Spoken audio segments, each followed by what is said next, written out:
Чоң рахмат, урматтуу Дастан Рысбекович, урматтуу депутаттар, убакыт бергениңиздер үчүн. Мен бир азыр коомчулукта талкуу болуп аткан маанилүү маселени бүгүн айтпасак болбойт. Анткени өзүңүздөр билесиздер, мына корона кризис башталгандан бери бүт ушул кыргыз өкмөтү, кыргыз бийликтери баарыбыз карайлап, азыр каражат таппай, бүт эл аралык каржы институттарынан акча сурап, эптеп бюджетти жабуу аракетин өкмөт көрүп жатат. Азыр Кыргызстанда 2 үй бүлө бир нанды бөлүшүп жеп отурган учур. Ошол эле убакта бизде азыр коррупцияга каршы күрөштү мындай башкы ураан катары колдонуп жүрөбүз. Мен бир маселеге көңүлүңүздөрдү бургум келет. Ошондой эле күч органдарына, президенттин, өкмөттүн өкүлдөрүнө, фракция жетекчилерине дагы көңүлүм бургум келет. Мындан бир аз убакыт мурун мамлекеттик байланыш агенттигинин мурдагы жетекчиси Черногубова камалды. Коррупциялык ири ишке шектелип. Андан кийин биздеги маалымат боюнча улуттук коопсуздук кызматынын дагы бир башкармалыктын жетекчиси камалды, начальник управление. Ал менен кошо дагы бир кызматкери камалды. Өкмөттүн аппаратынан дагы ушул күндөрү ушул маселе боюнча сурак берип атышат. Бул жерде абдан ири сумма жөнүндө сөз болуп атат. Ошондуктан премьер-министр Мухаммедкалый Аблыгазиев өзүнүн бул ишке катыштыгы жок экенин сөзсүз далилдеш керек. Бул премьер-министрге чоң жардам болот. Эгерде катыштыгы болсо, ал түздөн түз тез арада жооп бериши керек. Буга чейин билесиңер, мына Ала ТВ деген болгон. Ал жакында 200 мегагерц өзүнүн жыштыгы менен кошо Билайнга сатылган. Куплю продажада келишим болгон. Бирок ошол Ала ТВ ал телевизионный кабелге гана ыңгайлашкан. Ал жерде жыштык телевидение үчүн гана. Бирок мына ошону Ала ТВ Билайнга 1 миллион 800 миң долларга сатып атат. Билайн биздин мамлекеттик байланыш агенттиги аркылуу жакында ошол 200 мегагерц жыштыгы менен кошо телевидениеге деп багытталган жыштыкты 4G ушул сотовый операторунан мына интернетке тууралап аны переоформление жасады. Эми ушул жерде чоң маселе болуп атат.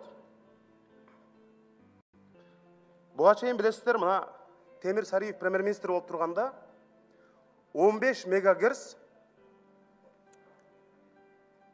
1 миллиард 500 миң сомго сатылган.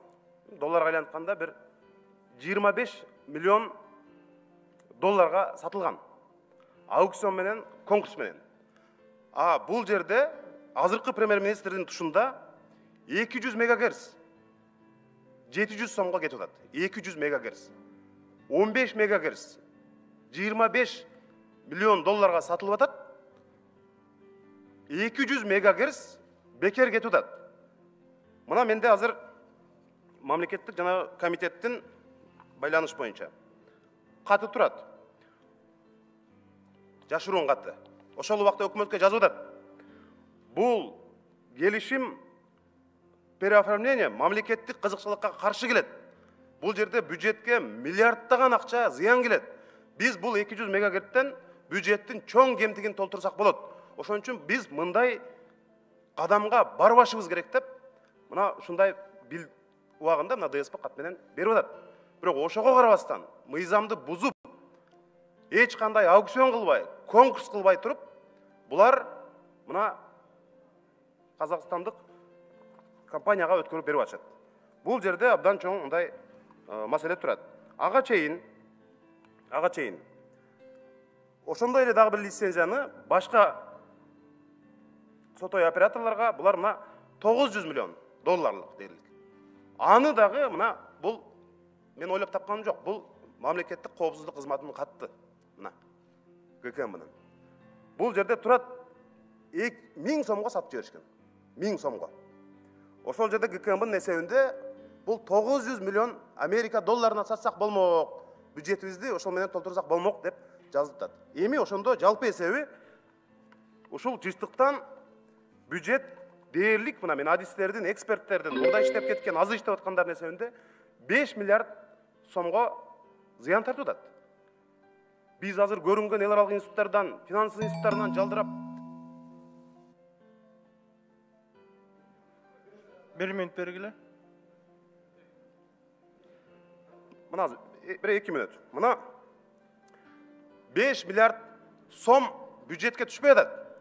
Эми ушундай иштер адистердин айтымында ошол эле жетекчилердин мага берген маалыматында бизде мекенчил патриот жигиттер кыздар бар экен. Өздөрү кызматта турса дагы мындай күйүп мамлекетке. Биз айта албайбыз. Ошону сага ишенип берип атабыз. Сен айтпасаң болбойт деп азыр ыйлап атышат. Премьер-министрдин уруксаты жок, бул болбойт. Ошондуктан бүгүндөн калбай күч органдары буга катуу киришип, өкмөт башчы бул кылмышка тиешеси барбы, жокпу, тез арада далилдеш керек. Анткени мына улуттук коопсуздук кызматынан да суранат элем. Ошол эле казакстандык ири сотовый компаниянын жетекчисинин оң колу келип премьер-министрге жолуккан. Мына ушундай маселе бар.